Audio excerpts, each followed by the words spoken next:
రేపు అందరు కూడా ఇంటర్మీడియట్ ఎగ్జామ్ రాయబోతున్నారు, తెలుగు ఎగ్జామ్ 305. ఈ మోడల్ పేపర్ మీ అందరికి కూడా నేను ఎంచక్కా ఎక్స్ప్లెయిన్ చేస్తాను, చూడండి ఒకసారి.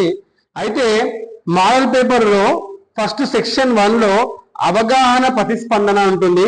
దానికి 10 మార్క్స్. అంటే కింది వాటిలో ఏదైనా ఒక పద్యాన్ని పాదభంగం లేకుండా పూరించి భావం రాయండి, అది 5 మార్క్స్. అంటే సెక్షన్ 1 లో మీకు ఇక్కడ ఒక పద్యం ఇవ్వడం జరుగుతుంది. సో ఈ పద్యం ఏంటంటే 5 మార్క్స్. అంటే ఒక పోయం రాయాలి, 5 మార్క్స్ పోయం ఉంటుంది. ఈ పోయం రాసిన తర్వాత దాని తర్వాత ఏమవుతుందంటే, ఇందులో ఇది పార్ట్ 1, ఇది పార్ట్ 2లో ఏముంటుందంటే ఒక పారాగ్రాఫ్ ఇస్తాడు. ఒక పారాగ్రాఫ్ ఇచ్చేసి కింద ఇచ్చిన పారాని చదవండి, చదివి ఆ పారాగ్రాఫ్ లో ఉన్న మెటీరియల్ ని బట్టి మీకు 5 క్వశ్చన్స్ వస్తాయి. అంటే 5 మార్క్స్.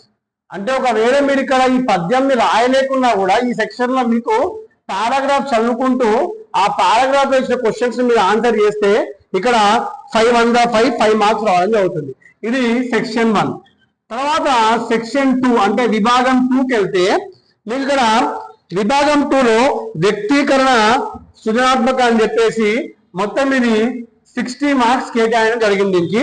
సో ఇందులో చూసుకునే చూడండి, ఏ అంటే ఈ 60 మార్క్స్ లో ఏ అంటే ఏంటంటే స్వీయ రచన. అంటే స్వీయ రచనకి 50 మార్కులు ఇవ్వడం జరిగింది. ఇవి క్వశ్చన్ ఆన్సర్స్, అంటే మీ టెక్స్ట్ బుక్ లో నుంచి ఇచ్చే క్వశ్చన్ ఆన్సర్స్. ఫస్ట్ చూడండి, క్రింది ప్రశ్నలకి 8 నుండి 10 వాక్యాలలో జవాబు రాయండి, 4 × 5 20 మార్కులు. అంటే 4 క్వశ్చన్స్ రాయాలి. ఇవి క్వశ్చన్ ఆన్సర్స్, ఇవి మీ టెక్స్ట్ బుక్ నుంచి వస్తాయి. 4 × 5 20 మార్క్స్ డైరెక్ట్ గా. ఎగ్జాంపుల్ చూడండి, నీవు మనిషిగా కనిపించే రాక్షసుడి అని హరిశ్చంద్రుడితో ఎందుకు అన్నాడు? మంజీరా పాఠం గురించి రాయండి. కొందరు మానస గురువులు నమ్ముకొని గొప్ప వాళ్ళు అయ్యారు. మానస గురువు అంటే మీకేం అర్థమైందో తెలుపుకోండి.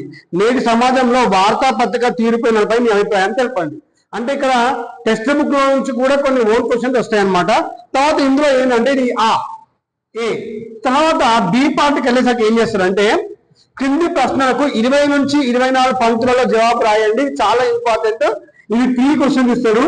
3 × 10 30 మార్క్స్. అంటే ఒక్కొక్కటి 10 మార్క్స్, చాలా చాలా పెద్దగా ఉంటాయి.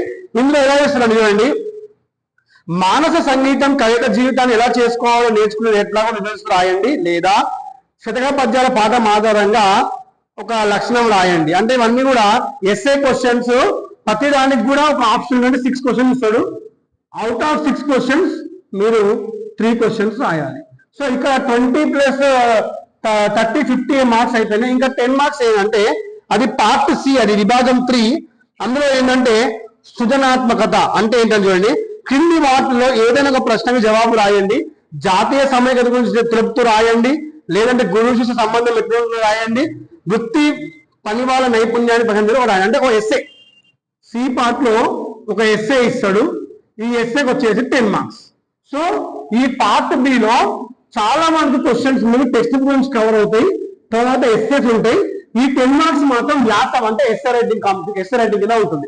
సో 60 + ఇక్కడ 10 మార్క్స్ అయింది, 70 మార్క్స్ అయిపోయింది ఇక్కడ. తర్వాత విభాగం 4. ఈ విభాగం 4 లోనే మీకు మొత్తం 30 మార్క్స్ ఉంటాయి. ఈ విభాగం 4 ఏంటంటే చూడండి, ఫస్ట్ కింది పదాలను ఉపయోగించి సొంత వాక్యాలు రాయండి. చాలా చాలా ఈజీ. సొంత వాక్యాలు. సో సొంత వాక్యాలు 5 ఇస్తాడమ్మా. 5 మార్క్స్. సో సొంత వాక్యాలు 5 మార్క్స్. తర్వాత కింది వాటికి ఏదైనా జవాబు గుర్తించి రాయండి అని చెప్పేసి 10 మార్క్స్. ఇవి choose the correct answers, multiple చాయిస్లు. ఇది కూడా మొత్తం గ్రామర్ సంబంధించి చూడండి. బతుకమ్మ ఊరంతా కోలాహలంగా ఉన్నది, గీత గీసిన దానికి పదానికి అర్థం చెప్పండి. కోలాహలం. చీకట్లో నడవాలనుకుంటే బుగులైతుంది, బుగుల యొక్క అర్థం చెప్పండి. సందులు సమాసాల పైన ఇస్తాడు. ఇక 10 మార్క్స్ మొత్తం వ్యాకరణాన్ని కవర్ చేసుకుంటా. లాస్ట్ మళ్ళీ ఎగ్జాక్ట్ మెయిన్ గ్రామర్ 15 మార్క్స్. మళ్ళీ ఇది కూడా చూడకట్టాలి, అంటే మల్టిపుల్ చాయిస్. సో మొత్తం మీకు part below multiple choice questions మొత్తం 25 ఉంటాయి. సో ఈ 25 మల్టిపుల్ చాయిస్ క్వశ్చన్స్ కూడా మీకు మొత్తం గ్రామర్ పార్టే కవర్ అవుతుంది. సో ఈ మోడల్ పేపర్ లో మీకు 6 మోడల్ పేపర్లు ఉంటాయి. 6 మోడల్ పేపర్స్ చూసుకుంటే ఒక్కొక్క దగ్గర మీరు 25 మల్టిపుల్ చాయిస్లు అంటే 25 into 6 అంటే దాదాపుగా 150 బిట్స్ మీకు ఇక్కడ ఉంటాయి మోడల్ పేపర్ లో. ఈ 150 బిట్స్ ఒకవేళ మీరు చేస్తే 100% 25 మార్క్స్ బిట్స్ వస్తాయి. ఎలా వస్తాయి చూడండి. మృగాక్షి ఏ సమాసం, మృగా ప్లస్ అక్షి అంటే ఏ సమాసం. జ్ఞాన జ్యోతి విగ్రహ వాక్యం ఏంటి. ఐ అవులను డాష్ అంటారు. వేరొకరు సందులు వేరీస్ రాయండి. భువనైక ఏ సంధి, భువన ప్లస్ ఐక ఐక్య సంధి అత్త సంధి. తర్వాత దమ్ముకి ప్రకృతి పదం ఏంటి. సున్నం చేత నిర్మితమైన అనే నిత్యార్థం కలిగిన పదం ఏది. దైత్యులు దాని నిత్యార్థం ఏంటి.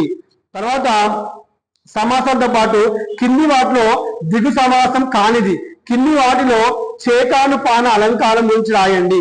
తర్వాత వాటిలో నాగనం అంటే ఏంటి. లఘు పూర్ల గురించి కూడా అంటే మాకు లఘు పూర్ల గురించి ఇచ్చేసి ఏ పద్యం ఏ లఘువు లేకపోతే లఘువులు ఇస్తా ఉంటాడు మీకు ఇచ్చేసి ఇది ఏ లఘువు అని అడుగుతుంటారు. తర్వాత మీకు ఇక్కడ ఈ లఘువు పూర్లు కాకుండా ఇక్కడ చూసుకుంటే ఇక్కడ అవుతాడు చెంపకమాన గణాలండి. బలన బవర నజమ జర మా జ ఇవన్నీ అవుతుంటారు. అంటే ఇక్కడ ఏంటంటే మీరు ఈ మోడల్ పేపర్ లో ఉన్నటువంటి 25 బిట్లని అంటే 25 బిట్స్ ఇంటూ 6 మోడల్ పేపర్ మీరు చూసుకుంటే 100% బిట్స్ ఎవరు హెల్ప్ లేకుండా మీరు చాలా చాలా చాలా ఈజీగా అన్ని బిట్స్ మీరు అటెంప్ట్ చేయొచ్చు.